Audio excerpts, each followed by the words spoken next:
Cutting the Toyota Tacoma and fixing a mod problem. I've got something coming.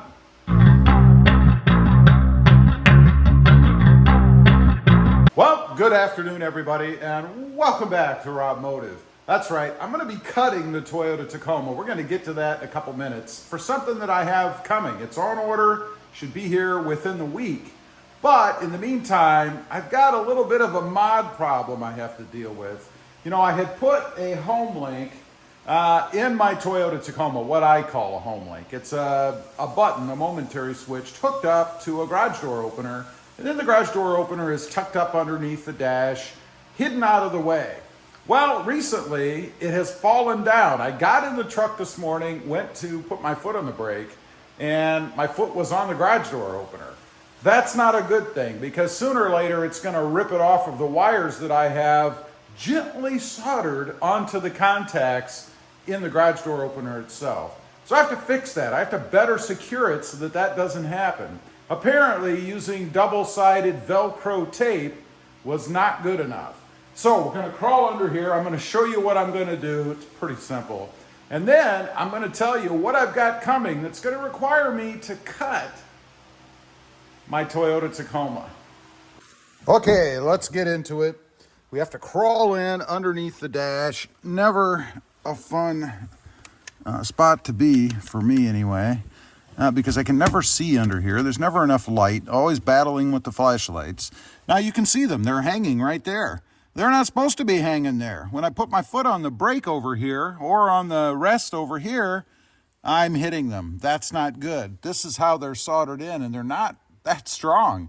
So I've got to kind of try to tie them up under there somehow. I'm hoping I can just gently Velcro them up there somehow and be done with it. I also don't want to leave them dangling so that they're, you know, making noise and smacking around and potentially breaking the welds or the solders. Now, if you're not familiar with what this is, I have two buttons. They're up here. Those are for garage door and a gate. And it was just a way to kind of get the fasteners, or the openers rather, out of the way.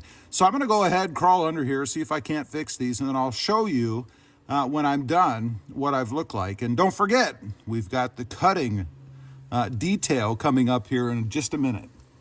Okay, well, I decided not to use zip ties because frankly I didn't think they'd work. But I have one up here and one here. And what I've got is the double-sided, or taped on, Velcro, just one end, the male end, I guess. And it's held on by the carpet here. So the Velcro ends kind of grab the carpet, and hopefully they'll stay. The problem was not with the Velcro itself. It was with the adhesive on the Velcro on the back of the two remotes. The adhesive gave way. If it happens again, I'll probably use a stronger double-sided tape, I suppose, something that will hold that Velcro on there so that they don't come off. And the reason I want them on there more permanently is because eventually I am going to have to change the batteries, of course. So I have to be able to pull those units out to get to the batteries. So that's my solution.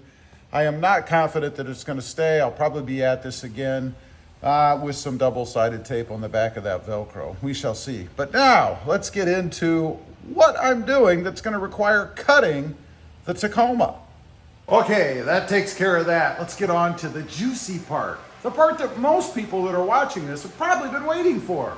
And that is cutting the Toyota Tacoma. I will be cutting it.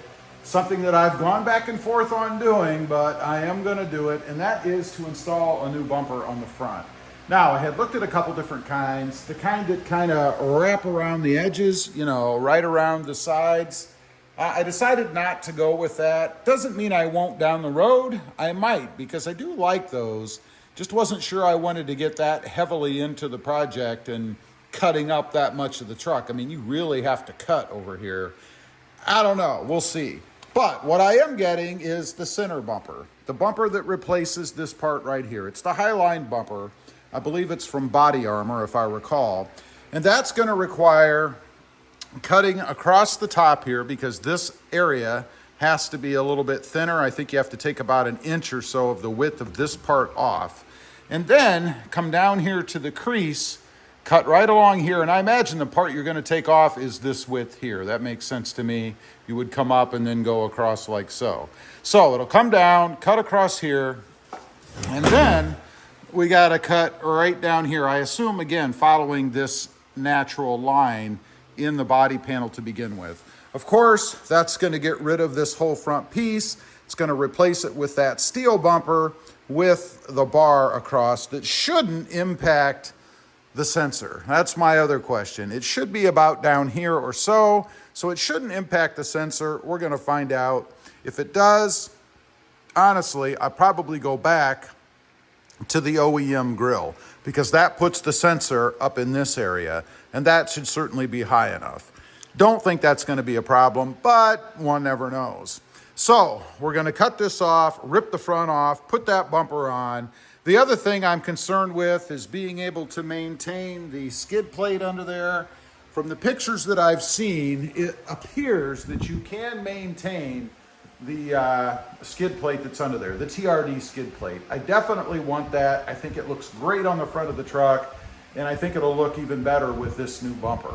So as I said, it should be here within a week or so. Honestly, by the time this video goes up, maybe.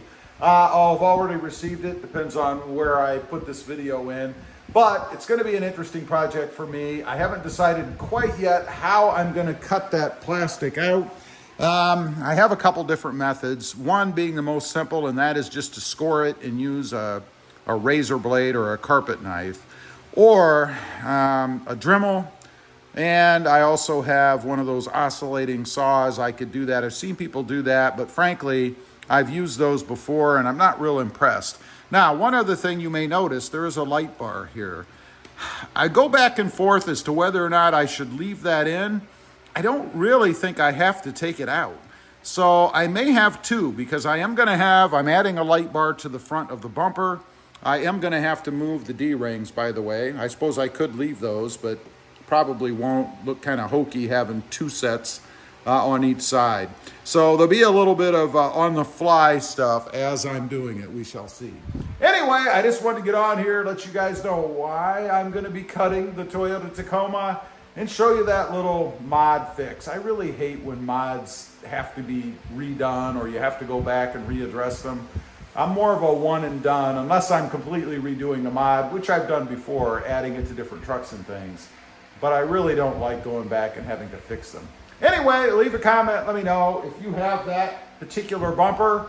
I'd be curious to know what you think of it, and if there's anything I need to look out for on the install. Leave a comment. Also, real quick, I do have 2 additional channels. RobMotive Rides, all about the Mercedes-Benz, and RobMotive JT, all about Jeep Gladiators. Check them out, and if you're interested, please consider subscribing. Thanks for watching. Stay safe out there. Bye.